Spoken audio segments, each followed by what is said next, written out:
Welcome back my YouTube channel. तो आप सब कैसे हैं? यकीनन आप लोग बहुत ही अच्छे होंगे। तो सुबह की वो ठंडी हवा, इको पार्क रिजॉर्ट के हर कोने में सुकून बसा था। पंछियों की चहचहाहट, हरियाली की गोद और हर दिल में एक नई मंजिल की तलाश। आज का सफ़र कुछ खास था क्योंकि रास्ता नर्मदा नदी से होकर सिरमौर की वाटर सड़कों से जाना था। जब हमारी गाड़ी चलती रही तो रास्ता खुद कोई गीत गुनगुनाने लगा। हरे भरे पेड़, टेढ़े मेढ़े मोड़ और हवा में घुली मिट्टी की खुशबू, वाह।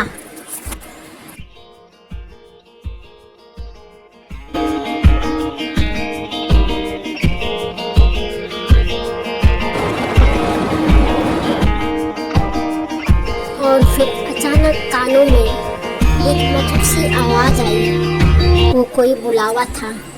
पानी का कलकल, पत्तों की सरसराहट पुकार रही थी, पूरा वाटरफॉल।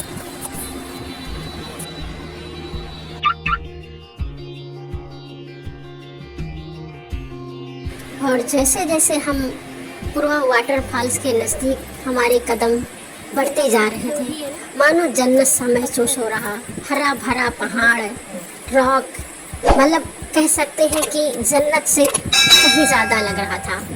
और हमारे लिए तो बिल्कुल जन्नत जैसा ही लग रहा था क्योंकि हमने पहाड़ देखा ज़रूर है, लेकिन अगर कहें कि ऐसा पहाड़ तो ऐसा पहाड़ शायद हमने देखा था। और जैसे ही पहुंचा हम अपनी मंजिल के सामने था जन्नत का टुकड़ा, पूरा वाटरफॉल, तेज बहता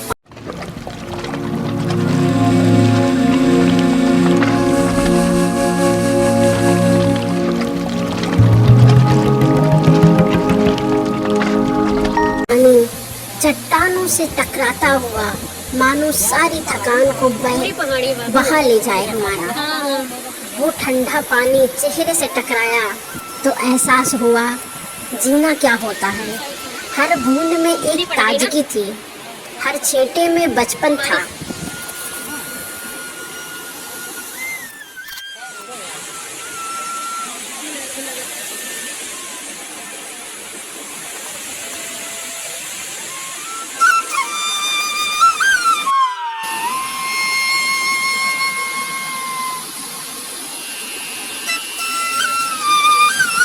थोड़ी देर तक हम यहाँ ठहरे और जो ठहर कर बैठ गए हम यहाँ पर, और जो महसूस हुआ, फीलिंग आई, ऐसी वाइब शायद कभी आई होगी मुझे। मतलब कह सकते हैं कि जन्नत जैसा लग रहा हो।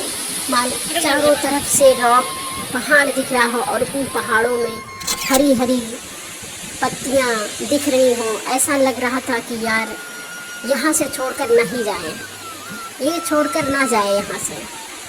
लेकिन क्या ही करते, जाना तो पड़ता है क्योंकि मंजिल हमारी अभी एक और बाकी है। इसलिए हम थोड़ी देर वहाँ ठहरे, थोड़ी देर तक हमने फ़ोटो खिंचवाई, थोड़ी देर तक हमने वहाँ बैठे, महसूस किया उस जगह को, उस वाइब को। उसके बाद हम लोगों ने 2-3 फ़ोटो क्लिक कराई।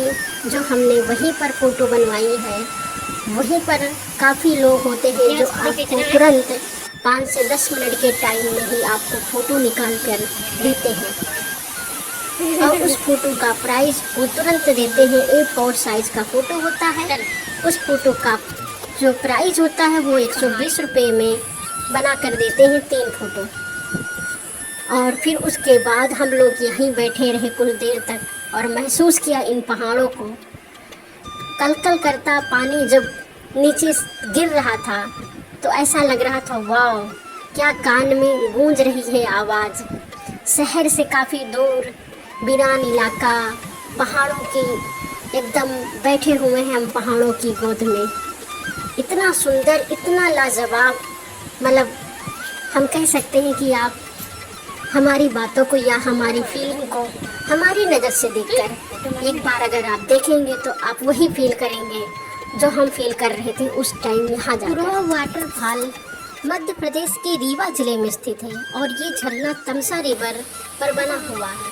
अगर थोड़ा हम विस्तार में जाते हैं तो तमसा नदी को स्थानीय भाषा में टोन्स रिवर भी कहा जाता है।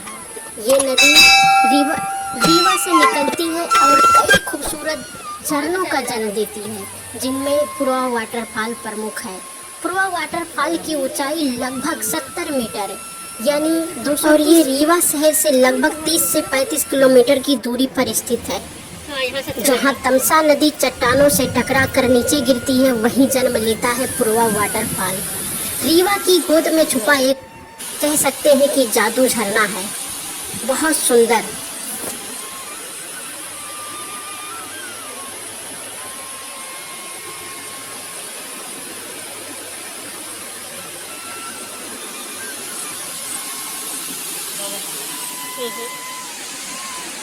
हम लौट तो आएंगे, लेकिन इस नज़ारे में जो छू लिया है वो याद बनकर हमेशा साथ रहेगा।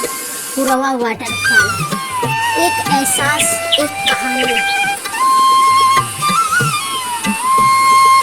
कुछ सफर मंजिल तक पहुंचने के लिए नहीं होते हैं, बल्कि दिल में एक याद छोड़ जाने के लिए होते हैं। पुरवा वाटरफॉल एक एहसास था जो हमेशा साथ रहेगा। हर रास्ते में कुछ कहा, हर पेड़ में कुछ सुनाया। पुरवा वाटरफॉल तक की यात्रा सिर्फ सफ़र नहीं, एक एहसास बन गई। झरनों की ये गूंज, नज़ारों की ये खामोशी, शायद फिर लौटे या ना लौटे, पर ये जगह दिल में हमेशा जिंदा रहेगी। तो आज बस इतना ही, अगली बार फिर मिलेंगे किसी और दिल को छू लेने वाले सफ़र में। तब तक के लिए मुस्कुराते रहिए, सफ़र पे निकलते रहिए और हमारे चैनल को सब्सक्राइब करते रहिए। और बताइए आपको सबसे ज़्यादा कौन सा सीन अच्छा लगा और क्या आप भी इस मौसम में जाने वाले हैं।